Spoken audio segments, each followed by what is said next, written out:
السلام عليكم متتبعين وصفات لطيفه، مرحبا بكم. اليوم معايا فيديو جديد ان شاء الله. غادي نوجد معكم الحلويات ديال العيد. يدخل عليكم بالصحه والسلامه ان شاء الله، تعيدوا تعاودوا. المكونات ديالها ساهلين، غادي ندوزو المقادير ان شاء الله. بسم الله.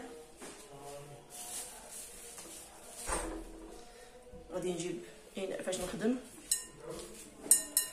يا ربي،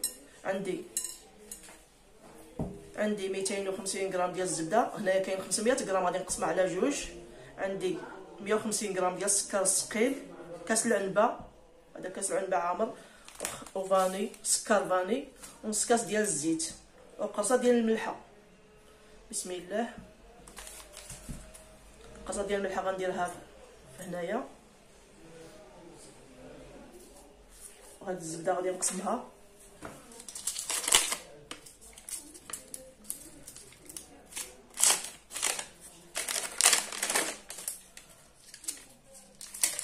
انا عندي هنايا 500 غرام، غادي نقسمها على جوج، تكون قد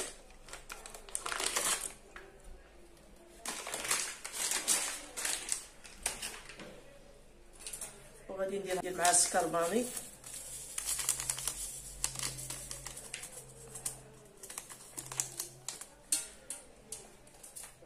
والسكر ثقيل ولا السكر كلاصي،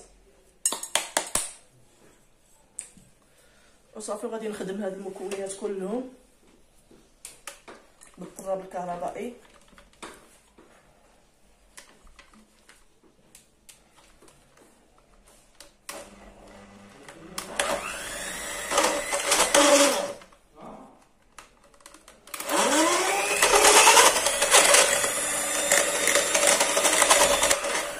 نحاولوا معاه بشويه تبدل الزبده والسكر.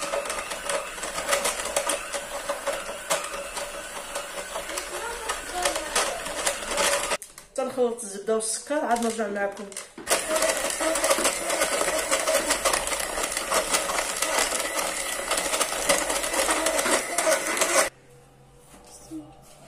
من بعد ما خدمت الزبده، دابا غنزيد الطحين. غندير الكاس الاول، غنشوف شحال غتهز ليا.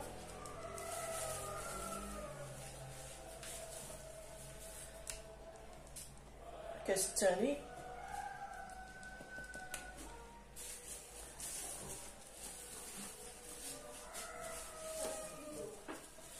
هنايا كاس الثالث،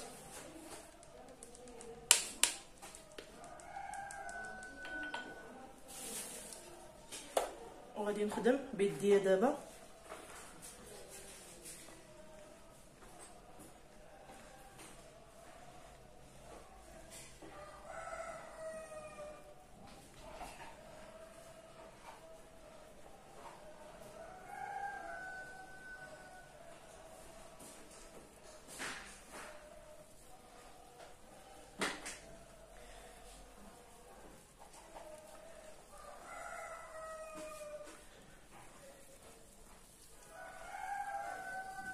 باقي خاصني الطحين. كاس الرابع، باقي غنزيد الطحين، باقي خاصني الطحين. راه ليا الطحين. غادي نخلط المكونات كلهم ونقول لكم شحال زادت ليا ديال الطحين.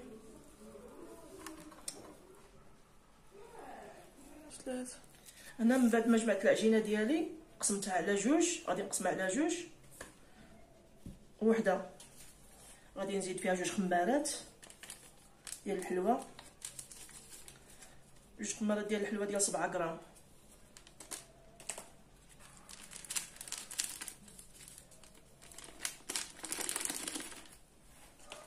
وكاس ديال الجنجله المطحون ولا السمسم.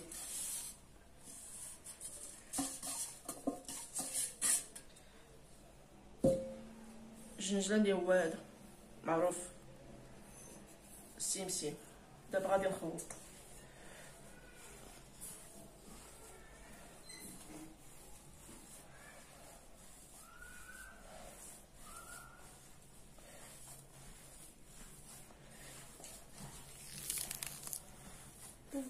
وصافي وغادي نجمعها، وصافي غادي نشكلوها.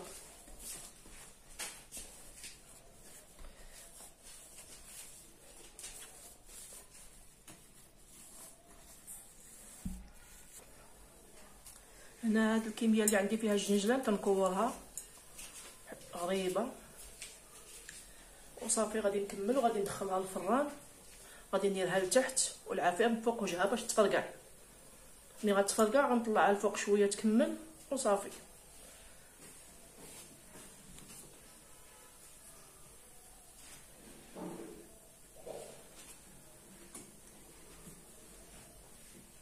هذا النص اللي قسمناه ما فيهش الخميره، الاولى فيها الخميره والثانيه ما فيهاش الخميره، وغادي نطبعها في هذا الطابع. هنا عندي هذا الطابع غادي ندير فيها كويره ديال الحلوه، غادي نوريك شويه وغادي نحيدها من هنا، غادي نديرها في اللاطه.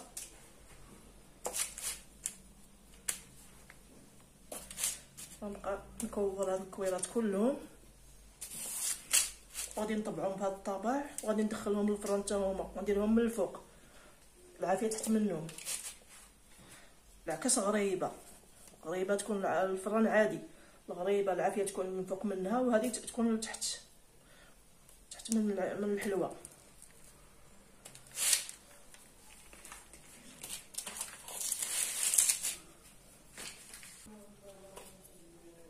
نطبع هنايا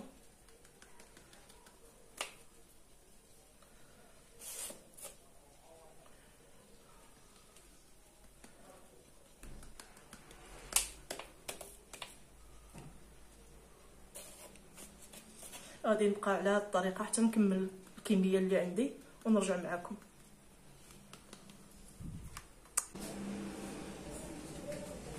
وهذا الشكل الاخر غادي ندير لك شريطات هكا بالفرشيطه.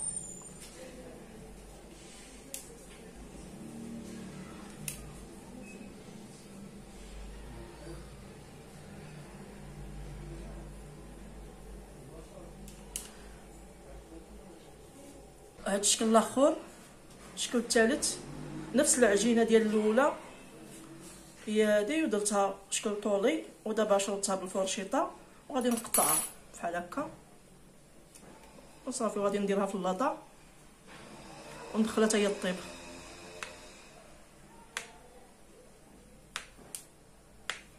هاد الحلوه حتى هي كتجي هشيشه كتجي زوينه.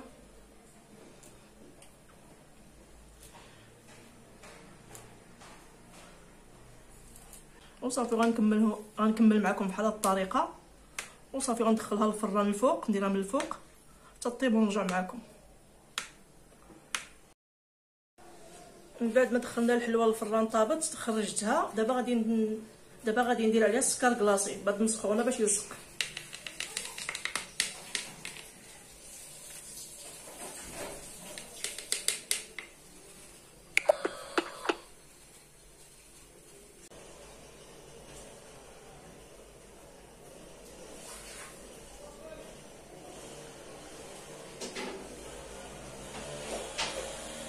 وصافي دابا من بعد ما درنا ليها السكر كلاصي نستفوها في طبق التقديم ونوريوها لكم كي جات الحلوه اللي وجدت. هذه كتجي على هذا الشكل، هذه بالفرشيطه وزينتها بالسكر الثقيل، وهذه غريبه واخا الفران ما كيبغيش يفرقعها مزيان ماشي مشكل، ولكن المذاق فيها زوين اللي درتها بالجنجلان. وهذه بالمرشم. كنتمنى هذا الفيديو يعجبكم ان شاء الله وتشجعونا. بسلامه عليكم الى الفيديو القادم ان شاء الله.